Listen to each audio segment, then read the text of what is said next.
And now, aviation weather around Alaska. Flying weather Wednesday morning showing IFR here from the eastern interior right on down into the Gulf of Alaska and the North Gulf Coast. Some areas of IFR over the southeast coast and IFR, Arctic coast, and at least a portion of the North Slope.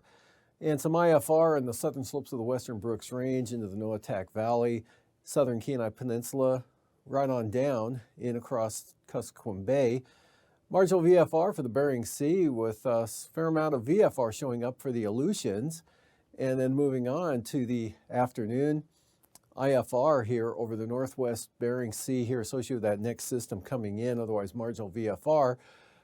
Right into the west coast here, Seward Peninsula, some VFR also over Norton Sound and on the north side of the Seward Peninsula. VFR showing up now for the North Slope and portions of the Arctic coast, IFR over the eastern interior, into the Copper River Basin, and down to Yakutat and the northern and eastern Panhandle. And then for Thursday morning, IFR, Copper River Basin from the eastern Alaska Range actually there, and down into northeastern Bristol Bay, North Gulf Coast, and again, northern Panhandle and off toward the Canadian border. IFR here extending from the Seward Peninsula and Bering Strait, also St. Lawrence Island, into the western interior, and then a narrow band there across the northern Kuskokwim Valley down along the western Alaska Range. Marginal VFR for the Bering Sea as well as the Aleutians. And looking at Thursday afternoon, some VFR, especially for the eastern Aleutians here. Otherwise, marginal VFR out over the Bering Sea, all the way up to the Alaska Peninsula, into the southwest coast with IFR. Again, St. Lawrence Island, Seward Peninsula, Norton Sound, southeast across the northern Kuskokwim Valley into the western Alaska Range. VFR, Bristol Bay, into southern Cook Inlet, and Kodiak Island VFR, IFR, northern Cook Inlet, into the Mananuska-Susitna Valley, eastward there along the southern Copper River Basin, northern Prince William Sound, but mostly VFR up to the north and northeast, and the southeast coast, mostly marginal. For the passes, Wednesday, Anatuvik and Adigan, both appear to be marginal, and for Lake Clark and Merrill, same forecast, marginal VFR for those passes, but rainy, possibly VFR, as well as windy. Not looking too bad for the day Wednesday up there. Isabel, marginal VFR as you head east, conditions deteriorate, and Mentasta into the IFR zone.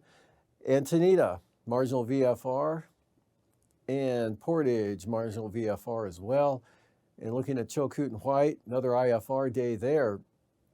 Freezing levels at the surface here, right across central Bering Sea, north of the Pribilofs now to Nunivak Island, down across the Alaska Peninsula, up across Kodiak Island, and the North Gulf Coast here where it meets up with 2,000 feet that extends down across the Panhandle. And as far as icing goes, isolated moderate possible here, Norton Sound, southern coast of the Seward Peninsula, including Nome, down into the Kuskokwim Delta area, Nunivak Island, and mostly into the southeastern Bering Sea. Some heavier icing of the considerable moderate variety here over the eastern and southeast interior and areas of the eastern North Gulf Coast. Moving on to the jet stream. Not much in the way of wind flow. The main jet here off to the east and well to the south, but low pressure over the Russian Far East there, providing westerlies at about 75 knots that turn southwest about 65 knots in over the western central part of the state. Stronger Arctic jet out here up to 115 knots across the western Bering Sea from the northwest. And at 9,000 feet, got this low slowly moving into the northern Bering Sea here, or actually just south of the Bering Strait. Anyway, northwest winds 55 to 60 knots, turning west-southwest 70 knots into the southwest coast. And 50 to 55 knot winds there blowing into Bristol Bay, northwest 50 knots across Kamishak Bay and the Barren Islands, and then southwest winds 45 knots into the northern Panhandle. 3,000 feet southwest 45 knots along the north coast of the southeast coast, and northwest 50 knots there across Kodiak Island, extending up in across the Barrens toward Kamishak Bay. west 60 knots, actually west-southwest 60 knots there, right along the western Norton Sound area. 40 to 45 knot west-northwesterlies for the Bering Sea into the Alaska Peninsula. Turbulence-wise, with those winds blowing across the peninsula, look for moderate turbulence there from Unalaska Island all the way up to possibly Port Hayden.